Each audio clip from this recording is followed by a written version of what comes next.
Para mí es un gusto poder estar aquí con ustedes. Como ya lo vieron, mi nombre es Julián Payán, yo soy gerente de territorio para Trellix. Realmente para mí es un orgullo y estoy muy contento de compartir este tiempo con ustedes. Para mí Venezuela es una tierra, es un país que llevo dentro de mi corazón. Entonces quisiera en principio agradecerle a la Asociación Bancaria por este espacio, por el tiempo que nos ha dado y adicionalmente agradecerle a nuestro partner Corporación Advisor que ha hecho un esfuerzo importante para que podamos estar aquí hoy con ustedes. Hoy en día vamos a hablar de todo el tema y pues muy importante de lo que es la ciberseguridad, cómo nosotros podemos desarrollar conciencia. Incluso estamos muy alineados con la temática del Congreso como tal. Y es súper importante entender que hay diferentes niveles de conciencia.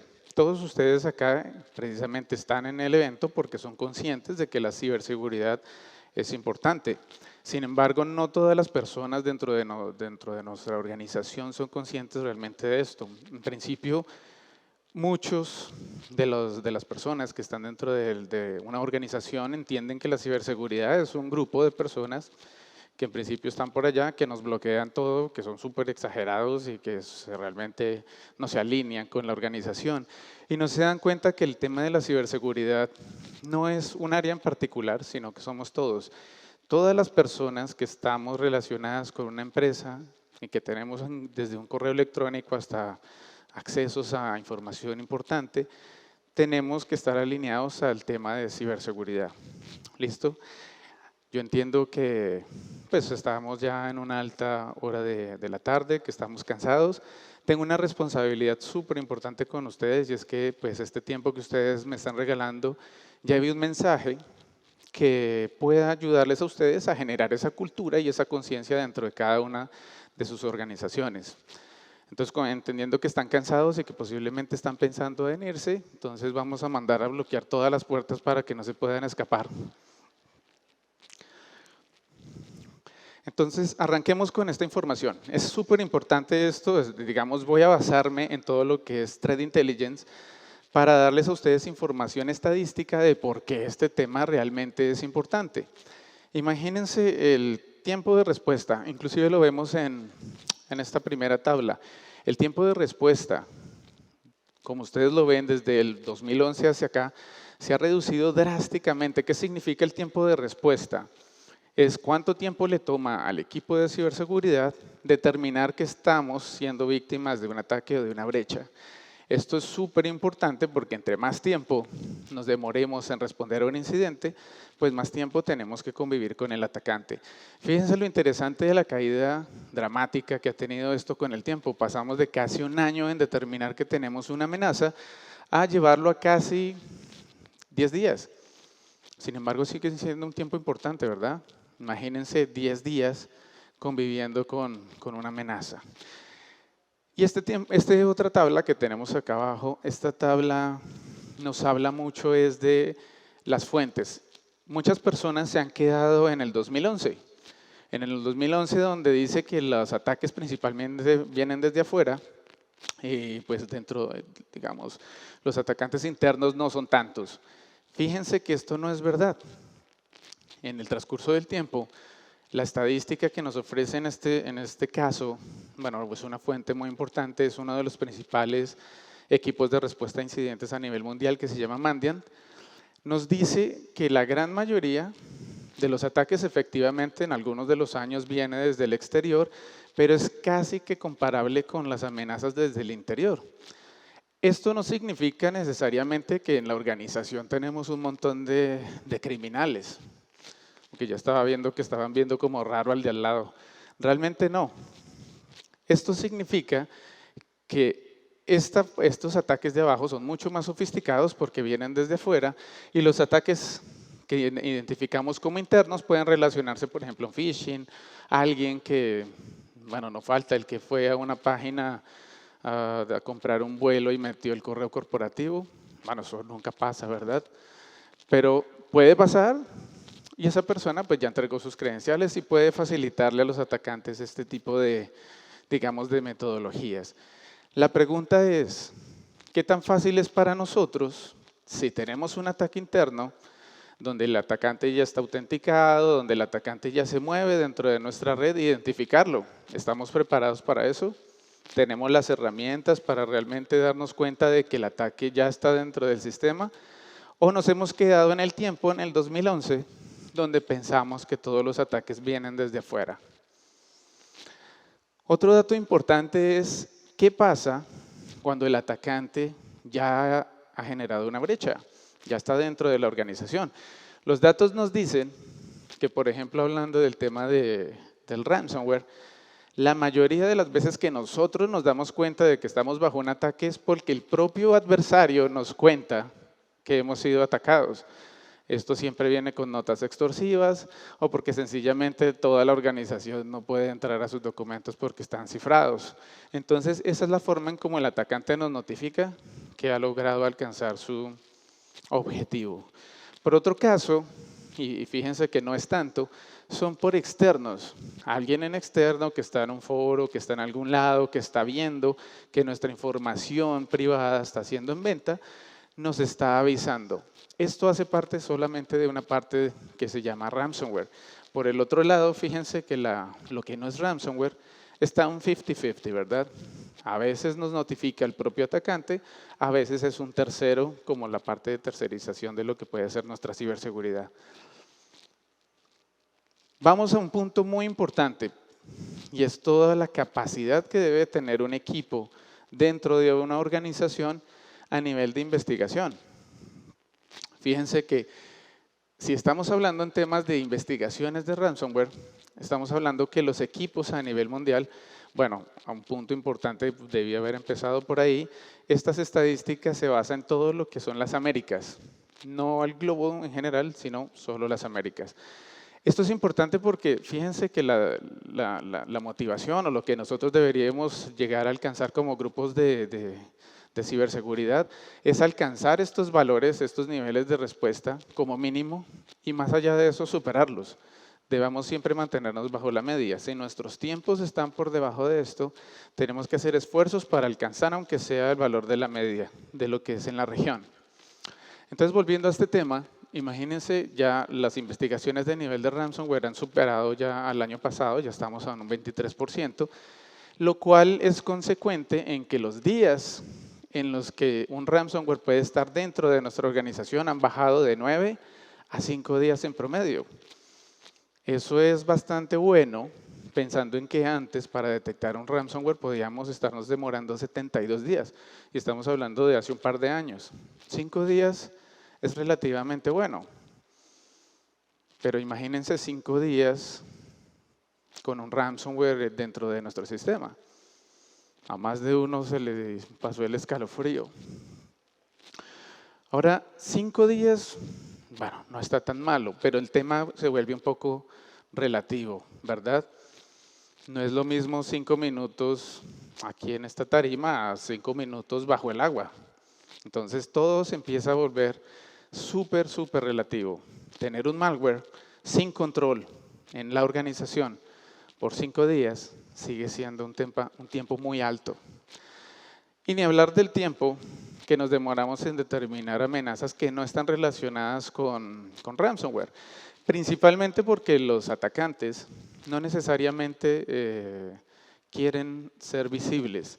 En la mayoría de los casos quieren mantenerse ocultos y esto es simplemente para temas de manejar nuestra información. Pero ya vamos para allá. Esto, estimados, y creo que les hace mucho sentido, y es que hemos vuelto a la punta en la escala de las víctimas número 1. Esto había variado en la pandemia. En la pandemia, digamos, el sector gobierno se había ido arriba, principalmente porque manejaba información sobre las vacunas y sobre los esquemas del COVID y demás, entonces el gobierno se había ido arriba. Nuevamente el gobierno ha vuelto a ser un vector, digamos, realmente un target que no es tan deseable como el sector financiero. Entonces realmente los objetivos de los atacantes han vuelto a ser el sector financiero en general y esto pasa a nivel global. Ahora aterrizándolo un poco y esta parte súper interesante es Ya sabemos que el sector financiero es el más atacado. Ahora vamos a conocer un poco más cuál es el vector que ha sido, digamos, preferente para los ataques. Porque muchas veces pensamos en el tema del ransomware y nos concentramos en la importancia que es que no nos cifren la información y demás, y hemos dejado un poco de lado que no todos los ataques son ransomware. Incluso, bueno, más adelante entramos más al detalle, pero empezamos a ver que la gran mayoría de los ataques se está manteniendo en todo lo que son los exploits. ¿Qué son los exploits? Es cuando tenemos vulnerabilidades y las vulnerabilidades se vuelven explotables y se vuelven una amenaza para nuestro sistema. Las tres fuentes que estoy poniendo abajo de, digamos, de CVEs son las principales vulnerabilidades que se vieron el año pasado en la región. Entonces seguimos teniendo los exploits como la principal, digamos, fuente o vector atacado. Por eso es la importancia y por eso es tan relevante mantener siempre los equipos actualizados y con todos sus parches en línea. ¿Listo? Hay que entender un tema súper importante. Todo esto, al final del día, genera un hábito dentro de nuestras personas, dentro de las personas que trabajan con nosotros. Si nosotros somos capaces de poder interpretar esta información y llevarla a nuestro usuario, a llevarla a las personas con las que trabajamos, y logramos que cada una de estas personas, porque piensen en una cosa, siempre que hablamos digamos, de conocimiento, si yo conozco si algo es peligroso o no, pues mis acciones van a depender de si yo quiero que ese riesgo pase o no pase. Si las personas con las que ustedes trabajan conocen esto, son, digamos, conscientes, al final del día estamos hablando de conciencia, son conscientes de que sus acciones pueden repercutir realmente en un riesgo para la organización, es muy probable que no lo hagan. Y si no lo hacen, eso va a volverse acciones. Y las acciones, al final del día, se vuelven un hábito. Y al final de eso, el hábito, todo un grupo se vuelve una cultura. Y empezamos a hablar de una cultura organizacional. Pero para poder llevar eso a la organización, ustedes tienen que ser capaces de interpretar eso y volverlo algo más digerible para las personas con las que trabajamos, que en el día a día no entienden bien este tipo de terminologías. Entonces es súper importante la interpretación. Entonces voy para allá con la interpretación. Entonces, uno, no instalar software que no sea el de la organización, porque principalmente podríamos estar generando una brecha, estar generando un paso para que los exploits sigan creciendo en esta estadística. Algo súper importante y es el phishing. ¿Cuántos de ustedes han escuchado que el 90 y tanto % de los ataques entran por el correo electrónico? Probablemente todos. Eso significa que, bueno, esta estadística no significa que no sea cierto. Eso significa que del 97 y 95% de los intentos por phishing a los usuarios, hay un 17% en general de todos los ataques que son brechas que entraron por correo. Eso es un porcentaje muy alto. Y es un porcentaje que por lo general, es un vector que por lo general descuidamos bastante y es el vector que más expuesto está porque los usuarios le dan clic a todo. ¿Cierto? No sé cómo les va a ustedes en sus prácticas de phishing recurrentes, pero siempre hay uno que termina en recursos humanos. Entramos a toda la parte de prior compromise. Esto es importante porque y esto muchas veces lo pasamos por alto, y es que no todos acá tenemos en la organización diferentes soluciones de ciberseguridad que nos protegen de alguna forma, el firewall, el IPS, los endpoints, lo que sea. Esos dispositivos en algún punto de la cadena del ataque generan un bloqueo, generan una contención, pero ¿cómo llegan hasta cierto punto? Por ejemplo, ¿cómo llega hasta un endpoint, un bloqueo de un ataque? Significa que en algún punto tuvo que pasar por el proxy, por el DNS, por internet, por un montón de partes en donde no hubo ningún tipo de contención, en donde no hubo algún tipo de bloqueo y probablemente me dejó expuesto con algún backdoor, digamos, un componente que quedó vulnerable, pero como nuestra cultura es simplemente responder al incidente inmediato en el endpoint, tal vez formatearlo, tal vez simplemente cambiar el computador y ya, y no ir más atrás a cómo llegó ese incidente hasta el computador, probablemente dejamos expuesto y por eso este 15% es tan alto. Un ejemplo, alguien que recibe un correo de un phishing da clic y eso empieza a desencadenar un montón de cosas. Va al DNS, hace una resolución, va a internet, baja cosas, descarga, abre puertos, pero lo que detecta el endpoint al final del día es que iba a cifrar un dato. Lo contuvo y el administrador dice, me salvé, porque contuve el cifrado. Pero ¿qué pasó con todo lo demás que le pasó a esa máquina? ¿Cierto? Dejó puertos abiertos, dejó conexiones a servidores, dejó un montón de cosas que no resolví y hay otros atacantes que usan eso que quedó no resuelto y se cuela por ahí. Entonces, esto también hace parte de una mejora importante en nuestra cultura de lo que es responder a un incidente. Responder a un incidente tiene que ir desde la contención del mismo hasta determinar cuál fue el origen del incidente y cómo esto no me vuelve a ocurrir.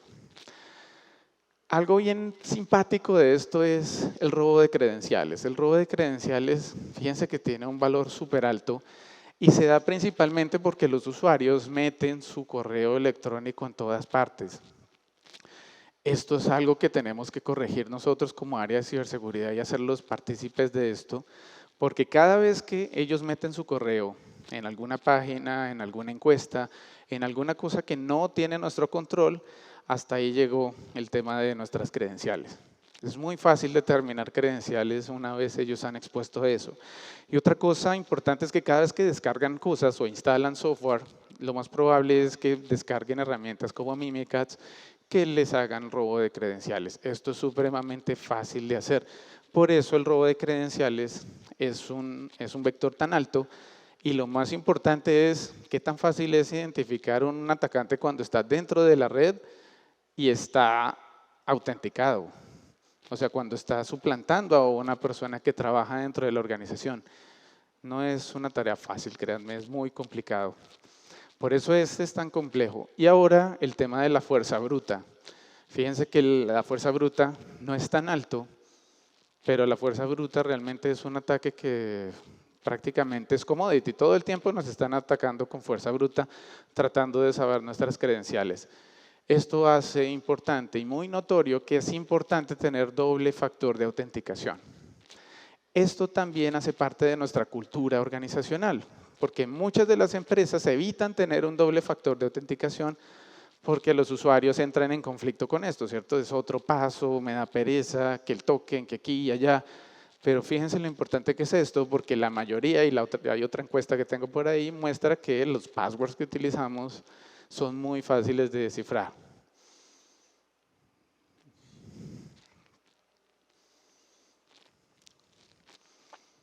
Este también es un tema bien importante, porque, a ver, si vamos nosotros a explicarle a nuestra organización que necesitamos un presupuesto para detener una amenaza, un riesgo y demás, necesitamos decirle y llevarle el mensaje de que tenemos un riesgo, esto es cómo realmente se financian las organizaciones criminales. Principalmente, todos los ataques que ustedes ven, el 36% apenas, va específicamente a monetización. Eso quiere decir, van a robar algún asset donde está el dinero. ¿Listo? La otra parte, bueno, fíjense, el ransomware está otra vez por ahí metido porque la forma de manejar el ransomware es súper sencilla. La otra parte, fíjense que se enfoca mucho al robo de la data. Una cosa es ir por el dinero directamente y la otra es ir a extorsionar. Es más común encontrar una extorsión que incluso el robo directo. Sin embargo, fíjense que no todo es extorsión. También está el tema de espionaje corporativo y tiene un porcentaje bastante alto.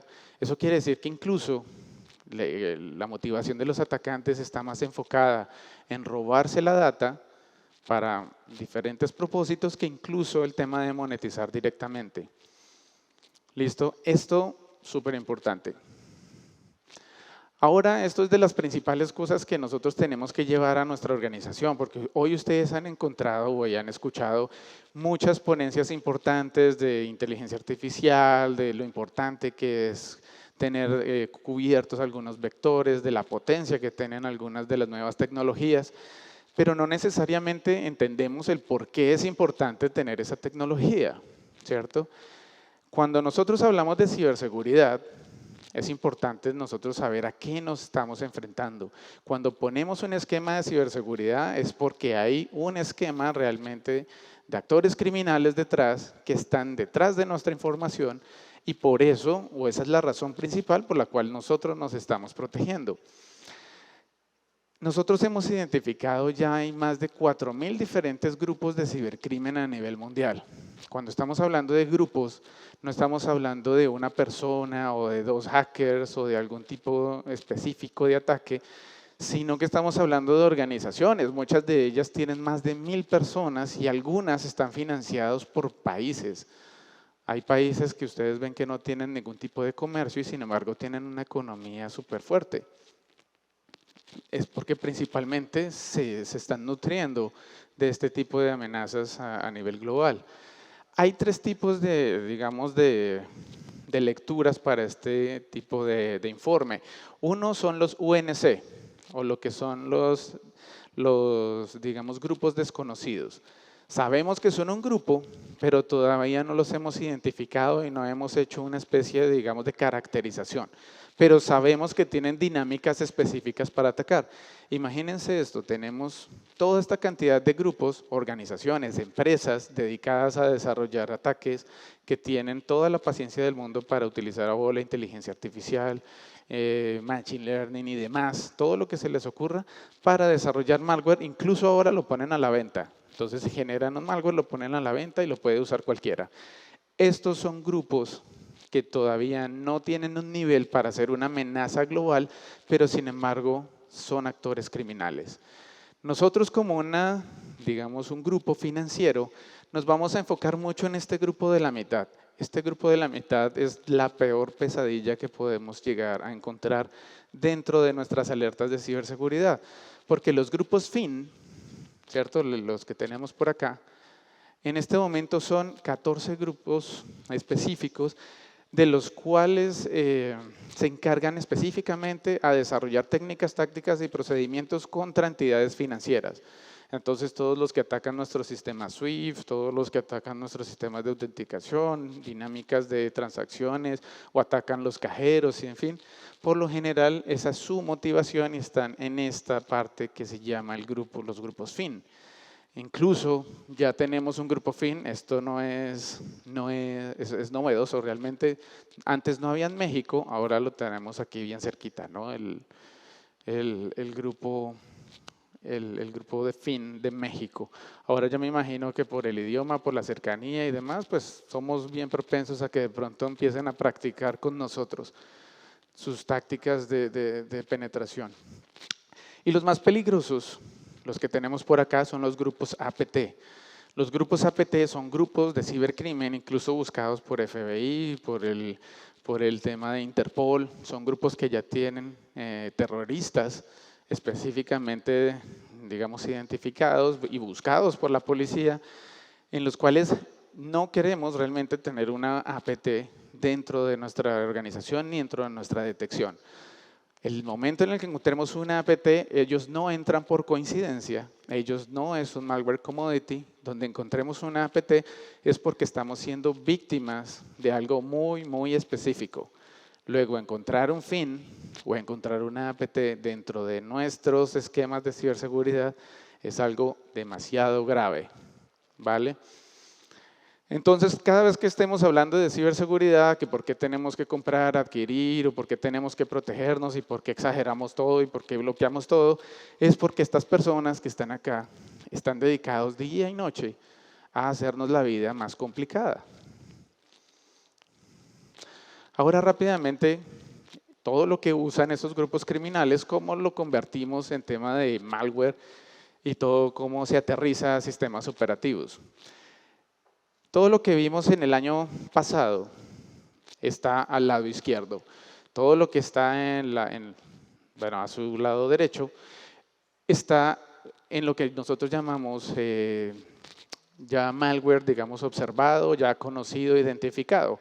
Esto fue literalmente nuevo para el 2023.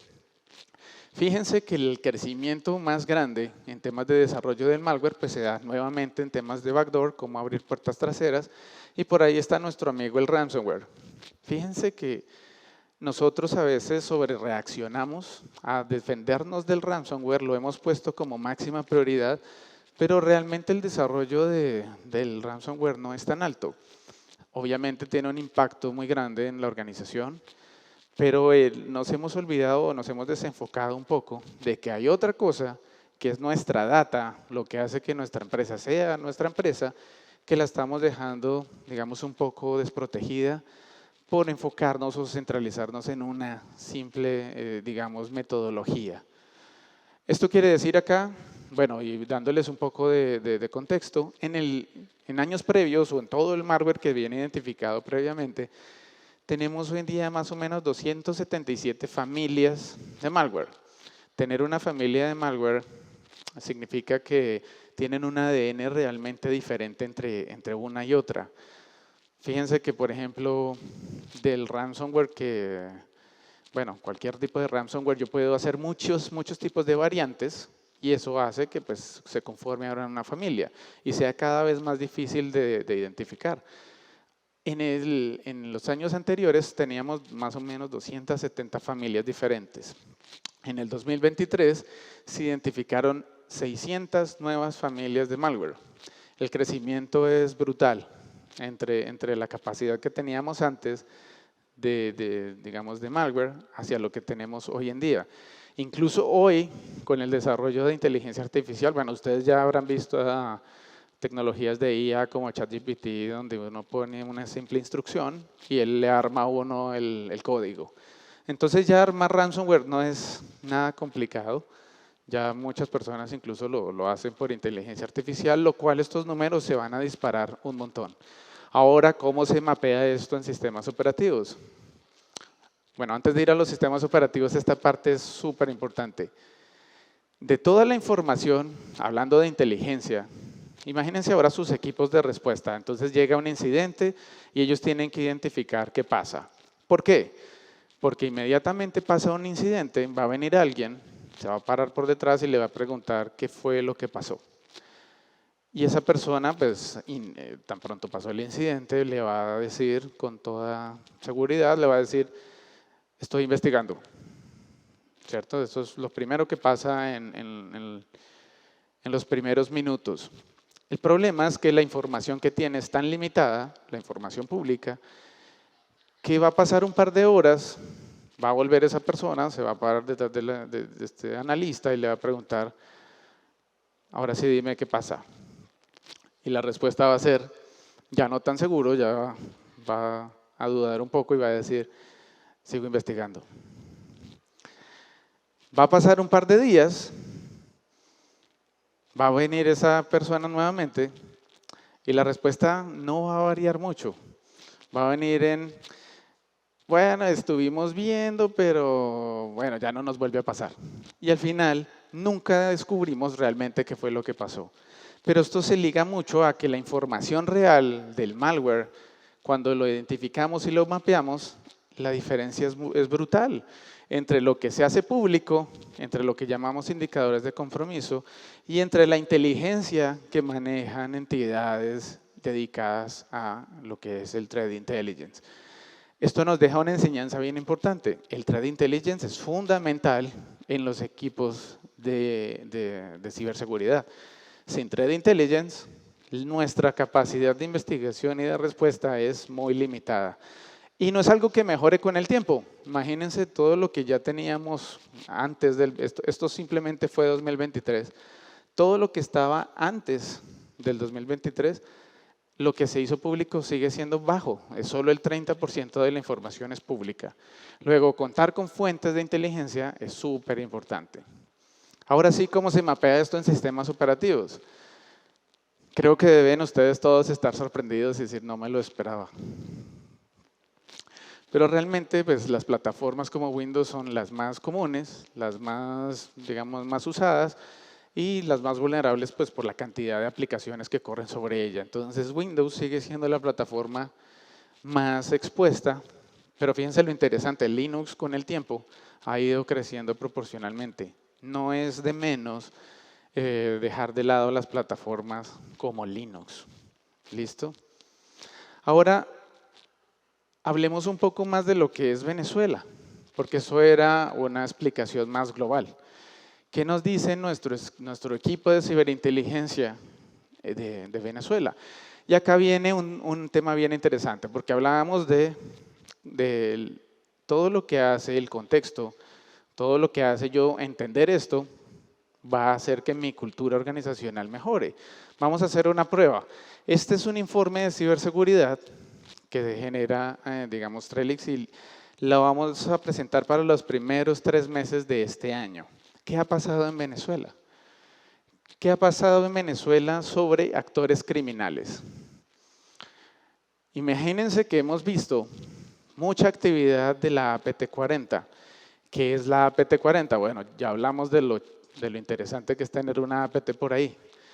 Estamos hablando de que esta APT ha dedicado, de todos los ataques que vimos en el primer trimestre, el 94.9% ha sido sobre Venezuela.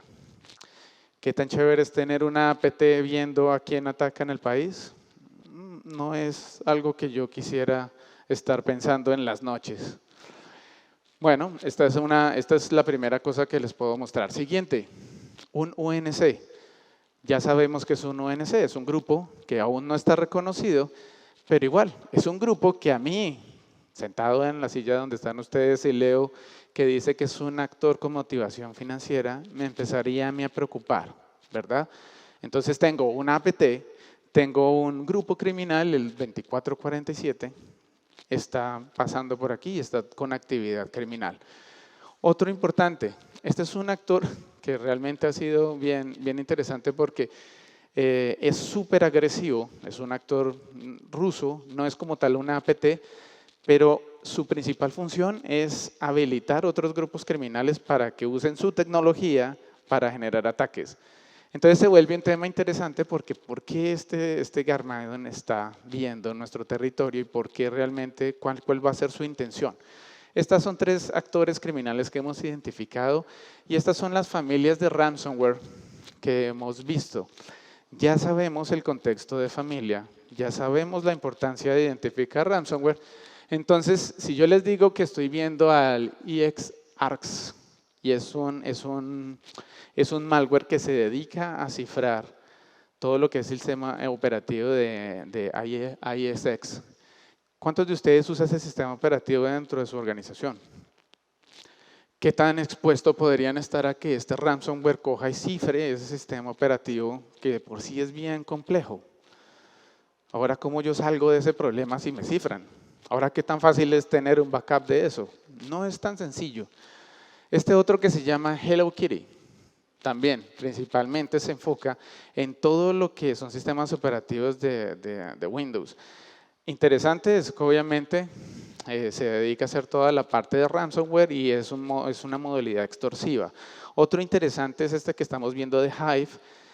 Hive es un ransomware súper teledirigido porque va directamente a buscar sistemas de replicación, roba la información de la replicación y la cifra.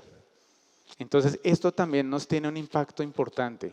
Fíjense, y el experimento va mucho más allá, de que ahora que yo les presente este informe con la información previa que les di, tal vez tenga un poco más de significado y de potencia. Ya entendemos un poco más qué es un APT, qué es un ONC, estos grupos criminales que están intentando usar este ransomware y este tipo de herramientas. Imagínense, Cobalt Strike es una herramienta que se encuentra gratis en internet y realmente es una herramienta para ethical hacking, pero la están usando para hacer ataques. Y realmente lleva mucho tiempo siendo mal usada, pero estamos viendo que esa herramienta tiene un 7% de los ataques en Venezuela. ¿Qué tan importante podría ser tomar acciones preventivas en mi organización para que esta herramienta de Cobalt no pueda ser ejecutada dentro de mi entorno de forma preventiva? No esperar a que me pase algo para realmente tomar una acción contra esta de Cobalt. Y lo mismo para todas las demás.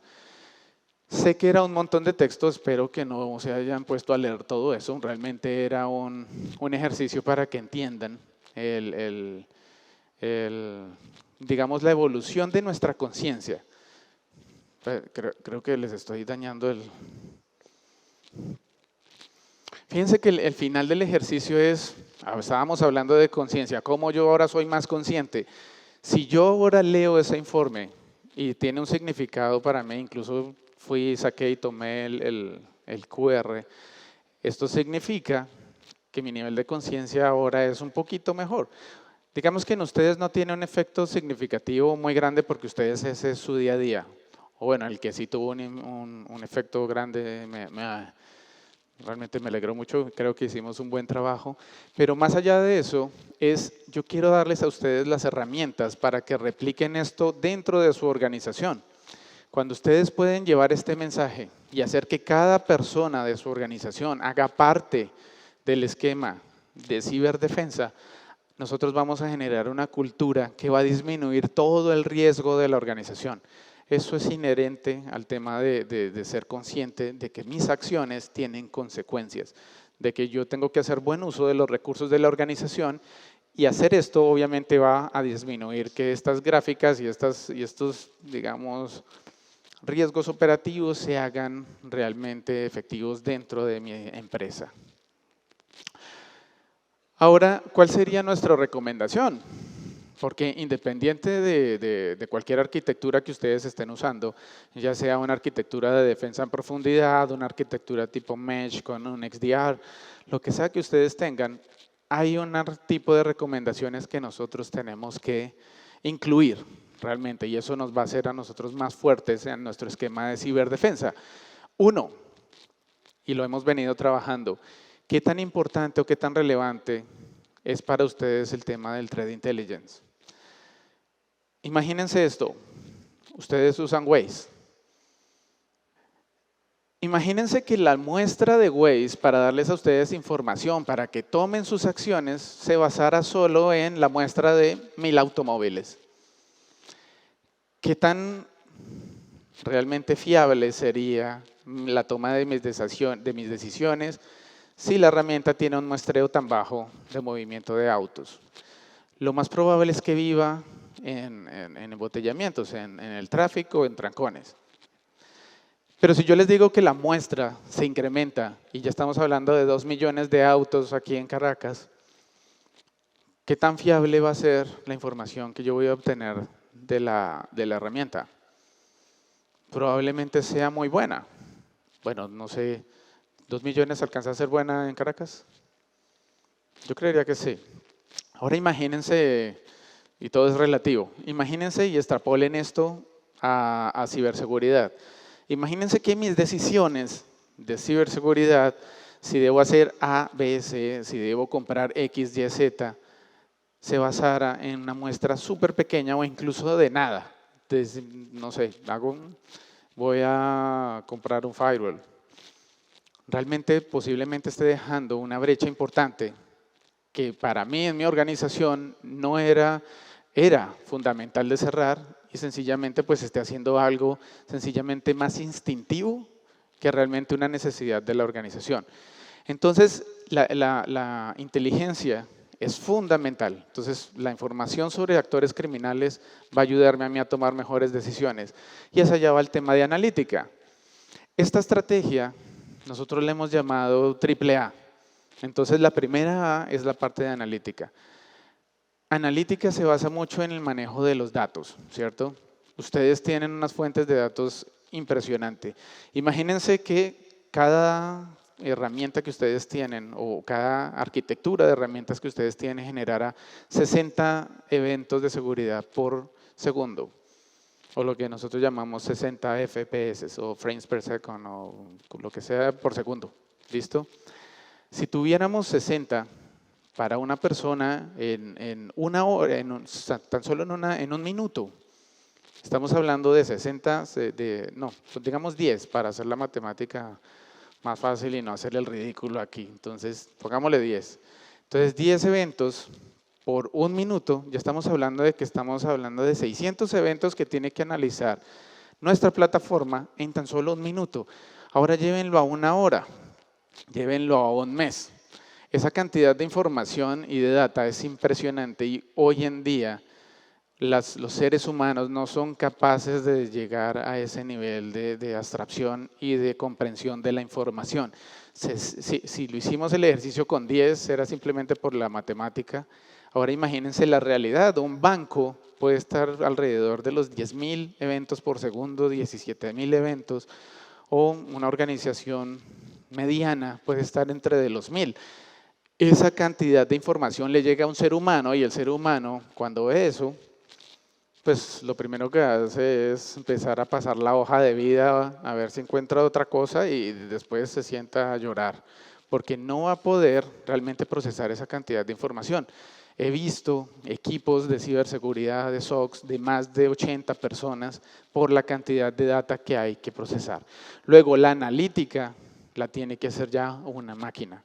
Entonces, ahí empezamos con procesos como los EDRs, XDR y demás. Temas que me permitan a mí contextualizar la información de forma automática. Y la forma automática me lleva a la parte de la automatización, la segunda A. La automatización hace que yo libere mi tiempo para que yo me ocupe de cosas más importantes. ¿Qué tanto son las tareas repetitivas que ustedes hacen en su día a día? Deben ser muchas. Por lo menos levantarse a desayunar es una, pero habrán muchas más que las máquinas sí pueden automatizar, como enviar correos, generar informes, procesar alertas, y lo bueno es que las máquinas lo hacen en milisegundos. Todo lo que hace un ser humano en 40 minutos, una máquina lo hace en milisegundos. Luego, todo ese tiempo que me libera una automatización de mis analistas hace que mi analista pueda pasar al tema de la analítica y se concentre en cosas que realmente son importantes. Esto no es encontrar la aguja en el pajar, es realmente ponerle cara a los actores criminales y combatirlos al mismo ritmo. Y la tercera A, por su nombre en inglés, de inteligencia artificial, es la tercera A y esa, bueno, viene desde hace mucho tiempo con el tema de Machine Learning, pero la inteligencia artificial lo que hace es que esto sea un ciclo, lo convierte en un ciclo importante. Hoy escuchaba, me decía alguien por ahí que me hizo realmente entrar a profundizar un poco de esto, es cómo se consume la inteligencia artificial. Imagínense que toda la data que ustedes tienen, todo son miles y miles y miles de eventos y de data y de transacciones que ustedes hacen, cae dentro de algún repositorio y realmente entra al olvido. O alguien de ustedes entra periódicamente a analizarla y a estudiarla. No creo, eso es una locura. Pero imagínense donde hubiera una inteligencia artificial que cogiera toda esa data y todo el tiempo estuviera generando algoritmos, aprendiendo de ellos, contextualizándose tanto sobre un entorno que incluso conozca más el entorno que nosotros mismos. Y que al final del día, si ustedes han visto ChatGPT, imagínense un esquema de ciberseguridad con una interfaz como ChatGPT donde yo simplemente me siente y escriba, muéstrame los últimos ataques, muéstrame quiénes son los actores criminales que más hacen, que podrían atacar mi organización porque tengo X, Y, Z vulnerabilidades. Imagínense poderle preguntar a una arquitectura de ciberseguridad en nuestro idioma. Entonces, eso es lo que nosotros realmente esperamos y estamos haciendo ya. Vengo de estar la semana pasada en el RCA y cada una de las organizaciones más importantes de ciberseguridad está hablando de inteligencia artificial. Ya todo esto está dentro de las, digamos, de la normalidad. Nosotros tenemos que llegar a eso. ¿Cómo hacemos que la inteligencia artificial consuma nuestros datos, aprenda de ellos, incluso nos haga mejores? La inteligencia artificial lo hace de forma autónoma. Entonces, los tres pasos hacen que yo tenga una sinergia y un nivel de automatización importante. La analítica de datos, toda la automatización y la parte del proceso de mejora continua que puede generar el tema de inteligencia artificial. Eso Amigos míos, es todo lo que traía para hoy. Espero les haya gustado, espero que les haya dado valor. Muchísimas gracias.